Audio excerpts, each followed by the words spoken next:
పాత రోజులలో రాజరికాలలో రాజుగారు ఓడిపోతే రాజుగారి రాణిని పట్టుకుని పారిపోనన్నా పారిపోవాలి, లేదా అంతఃపురంలో ఉన్న ఆ రాణి తర్వాత వచ్చే రాజు సొంతం అవ్వాలి. ఆ రాణిని నచ్చితే ఉంచుకుంటాడు, లేదంటే పక్కన పెడతాడు. అట్లాగే ఆ అంతఃపుర మహిళలంతా వీళ్ళ సొత్తు. ఇది ఎక్కడ దుర్మార్గం అనుకునేవాళ్ళు. ఇవాళ రోజున అంతర్జాతీయ పరిణామాల పరంగా చూసుకున్నప్పుడు ఇలాంటి విచిత్రమైనటువంటి పరిస్థితి కనబడుతున్నాయి. అనేక దేశాలు ఇప్పుడు ఆఫ్ఘనిస్తాన్లోనో ఇంకొక చోట అదే మాట్లాడుకుంటున్నాం. అక్కడున్న మహిళల బ్రతుకులేంటిది. సంప్రదాయాలు అనేటటువంటి వాటిని మారిస్తే అత్యంత ప్రమాదకరం. మనం మంచిగా ఉన్నామని చెప్పడం కాదు, చూపించాలి.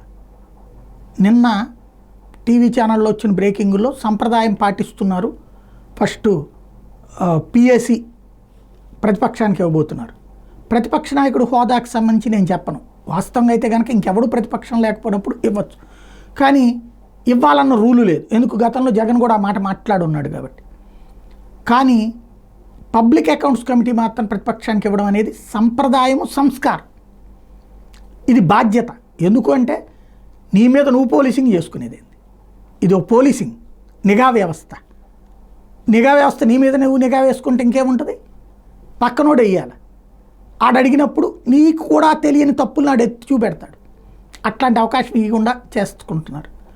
ఇది రాష్ట్ర చరిత్రలో, రాష్ట్ర అసెంబ్లీ చరిత్రలో ఈ 10 ఏళ్ల లెక్కలో చూసుకుంటే ఒకటి, లేదా ఉమ్మడి ఆంధ్రప్రదేశ్ చరిత్రలో కూడా ఇట్లాగా అధికార పక్షమే పిఎసి అట్టిపెట్టుకున్నటువంటి తొలిసారి సంప్రదాయాలు పక్కకెళ్ళిపోయినాయి. భవిష్యత్తులో ఇదే పరిణామాలు కొనసాగుతాయో చూడాలి.